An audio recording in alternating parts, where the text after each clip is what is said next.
ఓం శాంతి. ఈరోజుటి మురళీ తారీఖు మార్చి 13, 2023. ప్రాతః మురళి బాబ్దాదా మధువనం. ఈరోజు బాబా తెలియచేస్తున్నారు, మధురమైన పిల్లలు, స్మృతిలో ఉంటూ ఉంటూ ఈ కలియుగ రాత్రి పూర్తయిపోతుంది. మీరు తండ్రి వద్దకు వెళ్ళిపోతారు, మళ్ళీ పగల్లోకి వస్తారు. ఇది కూడా అద్భుతమైన యాత్ర.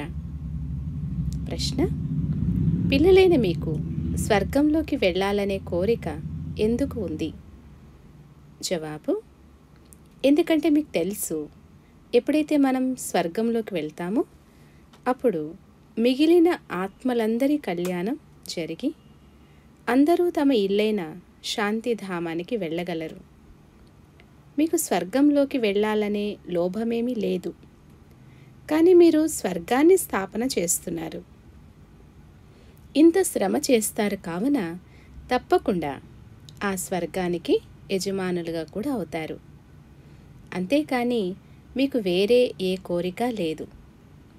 మనుషులకైతే మాకు భగవంతుని సాక్షాత్కారం అవ్వాలి అనే ఆశ ఉంటుంది, కానీ ఇక్కడ మిమ్మల్ని స్వయంగా వారే చదివిస్తున్నారు. పాట: రాత్రి ప్రయాణికుడా అలసిపోకు. ఓం శాంతి. రాత్రి ప్రయాణికుడు అనే పదానికి అర్థం పిల్లలకు నెంబర్ వార్ పురుషార్థానుసారంగా తెలుసు. ఒకవేళ పిల్లల యొక్క స్వదర్శన చక్రం తిరుగుతూ ఉన్నట్లయితే, ఆ స్మృతిలో ఉన్నట్లయితే, మేము పగలుకు అనగా స్వర్గానికి ఎంత సమీపంగా చేరుకున్నాము అనేది అర్థం చేసుకోగలరు. ఇది అనంతమైన పగలు, అనంతమైన రాత్రి అని పిల్లలకు అర్థం చేయించబడింది. బ్రహ్మ యొక్క అనంతమైన రాత్రి అని అంటారు. శాస్త్రాలలో ఎంత మంచి పేర్లు రాసి ఉన్నాయి. లక్ష్మీనారాయణుల రాత్రి కూడా ఉంటుంది అని అనరు. అలా కాదు, బ్రహ్మ యొక్క పగలు, బ్రహ్మ యొక్క రాత్రి అని అనడం జరుగుతుంది. లక్ష్మీనారాయణులైతే అక్కడ రాజ్యం చేసేవారు. సృష్టి చక్రమైతే తప్పకుండా మళ్ళీ తిరగాలి. లక్ష్మీనారాయణుల రాజ్యం మళ్ళీ సత్యయుగంలో వస్తుంది. సత్యయుగం తర్వాత త్రేతాయుగం, ద్వాపర కలియుగాలు తప్పకుండా వస్తాయి. కావున తప్పకుండా సత్యయుగంలో మళ్ళీ అదే రాజు ఉండాలి. ఈ జ్ఞానం కేవలం శివ బాబా మాత్రమే బ్రహ్మ ద్వారా పిల్లలైన మీకు ఇస్తారు. అందుకే ఈ సృష్టి చక్ర జ్ఞానం మీకు మాత్రమే ఉంది, దేవతలకు లేదు. బ్రాహ్మణులైన మీ బుద్ధిలో ఈ చక్రం తిరుగుతూ ఉంటుంది. అందుకే బ్రహ్మ మరియు బ్రహ్మ కుమార్ కుమారీల రాత్రి అన్న పేరును పెట్టారు. ఇప్పుడు మీరు పగలు వైపుకు వెళ్తున్నారు. సత్యయుగాన్ని పగలు అని, కలియుగాన్ని రాత్రి అని అంటారు. మన ఈ యాత్ర కలియుగ అంతిమం మరియు సత్యయుగము ఆది యొక్క సంగమంలోనే జరుగుతుందని పిల్లలైన మీకు తెలుసు.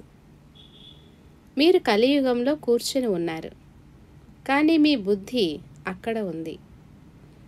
నేను ఈ శరీరాన్ని వదిలి తండ్రి వద్దకు వెళ్ళాలి అని ఆత్మ భావించాలి. ఎప్పుడైతే లక్ష్యం పూర్తవుతుందో, అనగా తండ్రి యోగం నేర్పించడం సమాప్తం చేస్తారో, అప్పుడు చివర్లో శరీరాన్ని వదిలేస్తారు. చదువు పూర్తయినంత వరకు తండ్రి నేర్పిస్తూ చదివిస్తూ ఉంటారు. పిల్లలు తండ్రి స్మృతిలో ఉంటారు. ఈ విధంగా స్మృతిలో ఉంటూ ఉంటూ రాత్రి పూర్తయిపోతుంది మరియు మీరు తండ్రి వద్దకు వెళ్ళిపోతారు. తర్వాత మీరు పగల్లోకి వస్తారు. ఇది మీ అద్భుతమైన యాత్ర. తండ్రి బ్రహ్మకుమారులు కుమారీలైన మీ కొరకే పగలును స్థాపన చేస్తారు. ఇప్పుడు పగలు అనగా సత్యయుగం వస్తోంది. ప్రస్తుతం మీరు కలియుగ రాత్రిలో కూర్చొని ఉన్నారు. నిరంతరం తండ్రిని స్మృతి చేస్తూ ఉండండి. అందరూ తప్పకుండా మరణించవలసిందే అని తండ్రి అర్థం చేయించారు. మనుషులు ఎప్పుడు చనిపోతామో, ఎప్పుడు వినాశనం జరుగుతుంది అని అడుగుతారు. ఇప్పుడు దివ్య దృష్టితో మీరు వినాశనాన్ని సాక్షాత్కారం చేసుకున్నారు.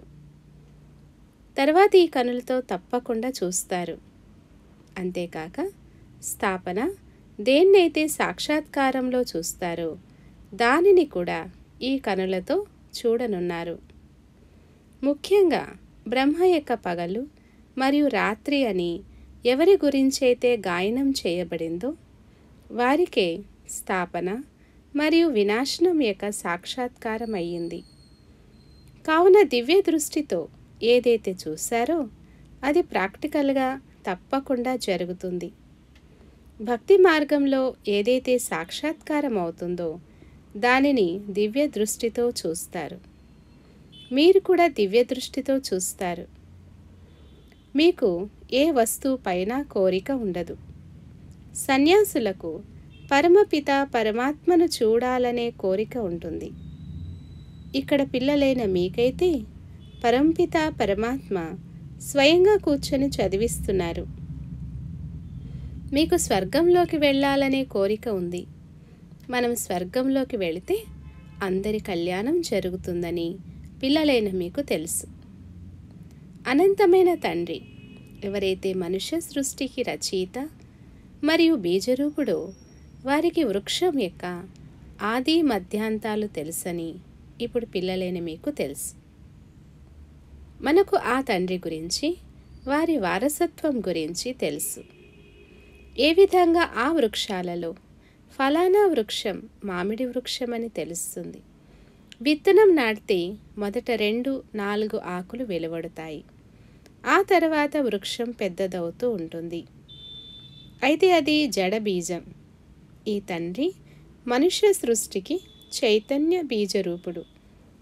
వీరిని నాలెడ్జ్ఫుల్ అని అంటారు. ఇది పాఠశాల అని పిల్లలకు తెలుసు.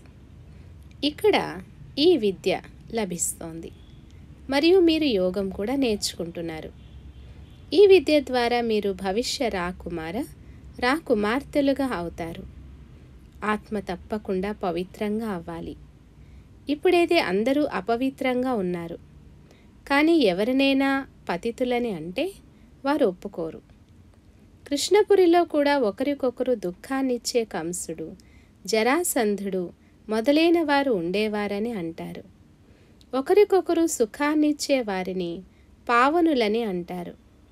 స్వర్గంలో ఎవ్వరూ దుఃఖాన్ని ఇవ్వరు. అక్కడైతే పులి, మేక కలిసి ఒకే చోట నీరు త్రాగుతాయి. ఎవరికీ దుఃఖాన్ని ఇవ్వరు. కానీ ఈ విషయాలను ఎవ్వరూ అర్థం చేసుకోరు. శాస్త్రాలు ఏవైతే చదువుకున్నారో ఆ మాటలే బుద్ధిలోకి వస్తాయి. దేవతల పూజారులు తమకు తామే చెంపదెబ్బలు వేసుకుంటారు. హిందువులు తమకు తామే చెంపదెబ్బలు వేసుకున్నారు. కూర్చొని తమ దేవతలను తామే నిందించారు.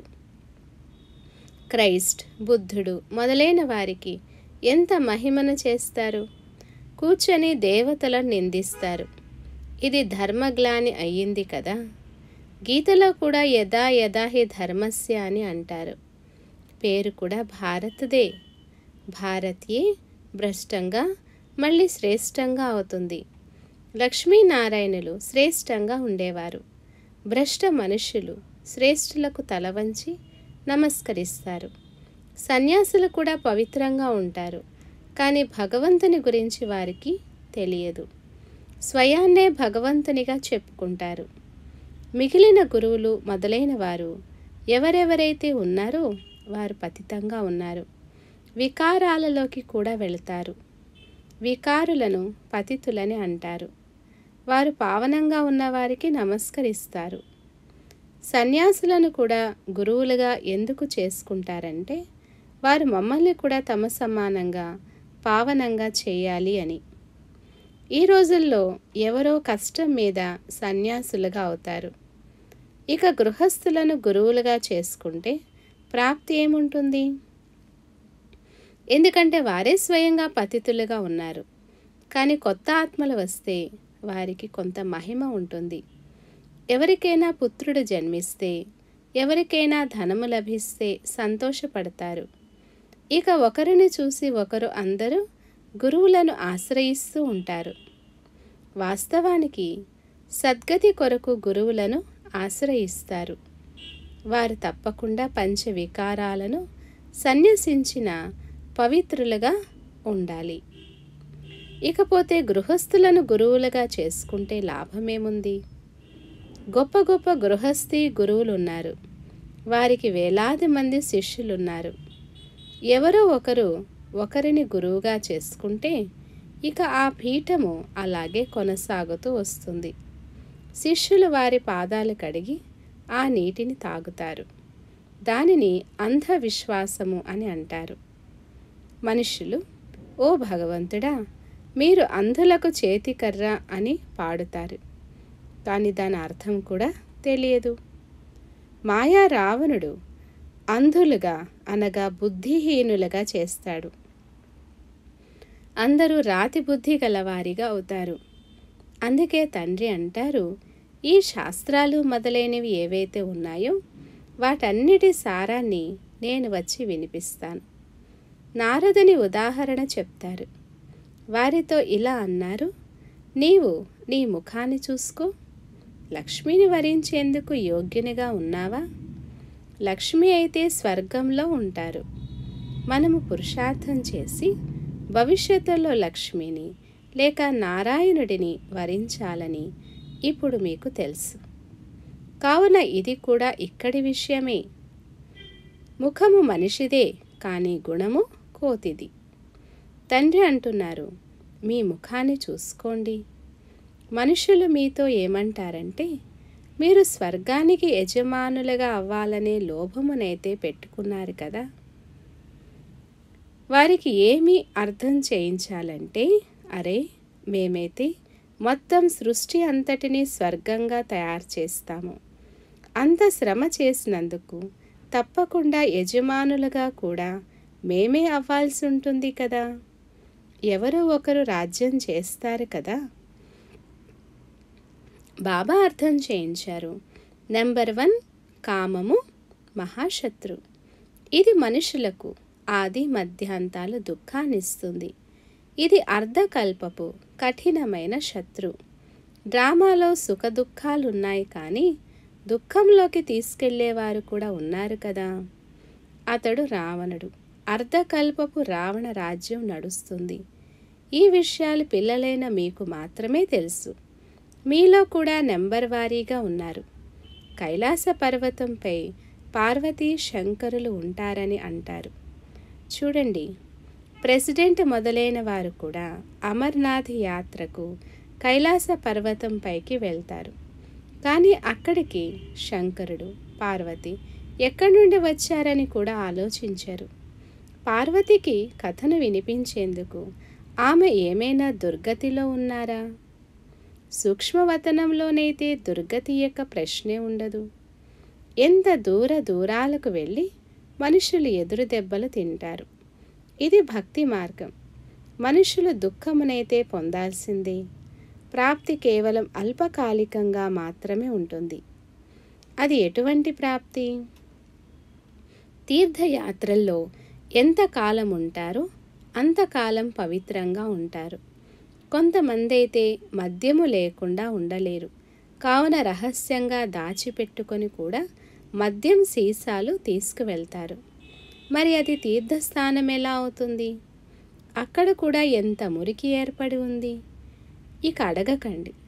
వికారి మనుషులకు అక్కడ వికారాలు కూడా లభిస్తాయి. మనుషులు జ్ఞానం లేని కారణంగా భక్తి చాలా బాగుందని, దాని ద్వారానే భగవంతుడు లభిస్తారని భావిస్తారు. అర్ధకల్పం భక్తిలో ఎదురు దెబ్బలు తినాల్సి ఉంటుంది. అర్ధకల్పం తర్వాత ఎప్పుడైతే భక్తి పూర్తవుతుందో అప్పుడు మళ్ళీ భగవంతుడు వస్తారు. బాబాకు దయ కలుగుతుంది. భక్తి ద్వారా భగవంతుణ్ణి పొందుతారని కాదు. అలాగైతే మళ్ళీ భగవంతుణ్ణి ఎందుకు పిలుస్తారు? ఎందుకు తలుచుకుంటారు? భగవంతుడు ఎప్పుడు లభిస్తారు? ఇది అర్థం చేసుకోరు. భక్తి ద్వారా శ్రీకృష్ణుని సాక్షాత్కారం కలిగితే ఇక అంతే, భగవంతుడు లభించేశారని, వైకుంఠవాసిగా అయిపోయారని భావిస్తారు. శ్రీకృష్ణుని దర్శనమైతే ఇక అంతే, శ్రీకృష్ణపురిలోకి వెళ్ళినట్లుగా భావిస్తారు. కానీ ఎవ్వరూ వెళ్ళరు. కనుక భక్తి మార్గంలో అంధవిశ్వాసం చాలా ఉంది. పిల్లలైన మీరిప్పుడు అర్థం చేసుకున్నారు. తండ్రి సాధారణ తనువులో వస్తారు, అందుకే వారిపై నిందలు పడ్డాయి. లేకుంటే మరి ఎవరి తనువులోకి రావాలి? శ్రీకృష్ణుని తనువులో నిందలు పడడం జరగదు. కానీ శ్రీకృష్ణుడు పతిత ప్రపంచంలోకి పావనంగా తయారు చేయడానికి రావడం అంటే అది జరిగే పని కాదు. శ్రీకృష్ణుణ్ణి పతిత పావనుడు అని అనరు కూడా. మనుషులకు పతిత పావనుడెవరు, వారు ఎలా వస్తారు అనేది కూడా అర్థం కాదు. అందుకే ఎవరికీ విశ్వాసం కుదరదు. వారు బ్రహ్మతనువులో ఎలా వస్తారు అనేది శాస్త్రాలలో లేనే లేదు. బ్రహ్మ నోటి ద్వారా సూర్యవంశీ చంద్రవంశీ ధర్మాలు స్థాపన అవుతాయని అంటారు కూడా. మరి అవి ఎప్పుడు స్థాపన అవుతాయి, ఎలా స్థాపన అవుతాయి అనేది మర్చిపోతారు. ప్రజాపిత బ్రహ్మ అయితే తప్పకుండా ఇక్కడ కల్పం యొక్క సంగమ యుగంలోనే ఉండాలి కదా. అప్పుడే బ్రాహ్మణుల కొత్త సృష్టి రచింపబడుతుంది. మనుషులు చాలా భ్రమలో ఉన్నారు, వారికి దారి తెలియజేయాలి. తండ్రి వచ్చి ఎంత గొప్ప సేవ చేస్తారు. ఈ పంచ వికారాలతో మనము కోతుల కంటే హీనంగా అయిపోతూ వచ్చామని మీరు అర్థం చేసుకున్నారు. మనమే దేవతలుగా ఉండేవారం, తర్వాత ఒక్కసారిగా ఎలా అయిపోయాము? ఇటువంటి వారిని తండ్రి వచ్చి మళ్ళీ ఎంత ఉన్నతంగా చేస్తారు. కావున తండ్రిని ఎంతగా ప్రేమించాలి. ఈ విషయాలను తండ్రి వినిపిస్తున్నారా లేక దాదా వినిపిస్తున్నారా? ఇది కూడా చాలామంది పిల్లలకు తెలియదు. తండ్రి అంటున్నారు, ఆలోచించండి, నేను ఎల్లప్పుడూ ఈ రథముపైనే ఉండగలనా? అలా జరగదు. నేను కేవలం సేవ చేసేందుకే వస్తాను. బాబా వద్దకు ఈ సమాచారం వచ్చింది. మనుషులు ఎవరికైనా సుఖాన్ని ఇవ్వగలరా? ఇది మనుషుల చేతిలో ఉందా అని ఎవరో ప్రశ్న అడిగారు. అందుకు ఒకరు, అలా జరగదు, ఈశ్వరుడే మనుషులకు సుఖాన్ని ఇవ్వగలరు, మనుషుల చేతిలో ఏమీ లేదు అని సమాధానం ఇచ్చారు. తర్వాత పిల్లల్లో ఇంకొకరు ఎలా అర్థం చేయించారంటే, మనుషులే సుఖాన్నిస్తారు, అన్నీ చేసేది మనుషులే, ఈశ్వరుని చేతిలో ఏమీ లేదు అని. అరే, మీరు ఏమైనా ఇవ్వగలరా? ఈశ్వరుని చేతిలోనే ఉంది కదా. శ్రీమతంపై నడుచుకోవాలని అర్థం చేయించాలి. పరమపిత శ్రీమతం లేకుండా ఎవ్వరూ సుఖాన్ని ఇవ్వలేరు. మీ గొప్పలు చెప్పుకోకూడదు. మనము శ్రీమతం ఆధారంగా మొత్తం సృష్టిని స్వర్గంగా తయారు చేస్తాం. మరి పిల్లలు ఎంత పెద్ద పొరపాటు చేస్తున్నారో చూడండి. వారేమో ఈశ్వరుని చేతిలో ఉందని అంటారు, మనుషుల చేతిలో ఉందని పీకేలు అంటారు. వాస్తవానికి ఉండేది తండ్రి చేతిలోనే. శ్రీమతం లేకుండా ఏమీ చేయలేరు. మనుష్యులు పూర్తిగా పైసకు కొరగాని వారిగా అయిపోతారు. తండ్రి అంటారు, రావణుడు మనుషులను రాతి బుద్ధి గలవారిగా చేసేస్తాడు. నేను వచ్చి మిమ్మల్ని పారసబుద్ధి గలవారిగా తయారు చేస్తాను. ఒక్క తండ్రి మహిమనే చేయాలి. మనము శ్రీమతంపై నడుచుకుంటున్నాం. ఈశ్వరుడు తప్ప ఇంకెవ్వరూ మనుషులను శ్రేష్టంగా తయారు చేయలేరు. అచ్చా, బ్రహ్మముఖ వంశావళి బ్రాహ్మణ కులభూషణులు స్వదర్శన చక్రధారులైన మధురాతి మధురమైన అపురూపమైన పిల్లలకు మాత్పిత బాప్దాదాల ప్రియస్మృతులు మరియు గుడ్ మార్నింగ్. ఆత్మిక పిల్లలకు ఆత్మిక తండ్రి నమస్తే.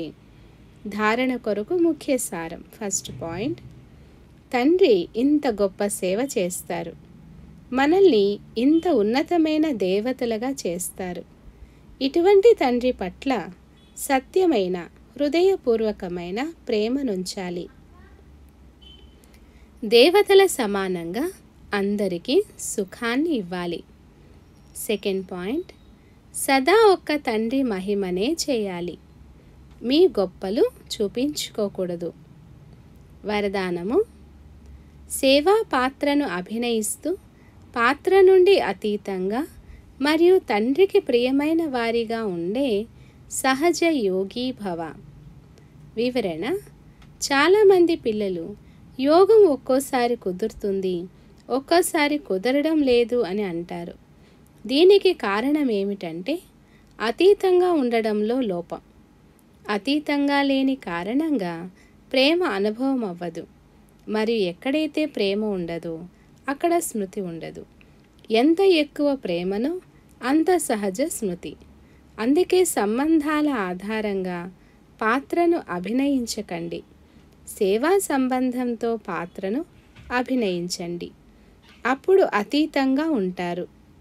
కమల పుష్ప సమానంగా పాత ప్రపంచపు వాతావరణం నుండి అతీతంగా మరియు తండ్రికి ప్రియంగా అయినట్లయితే సహజ యోగిగా అవుతారు.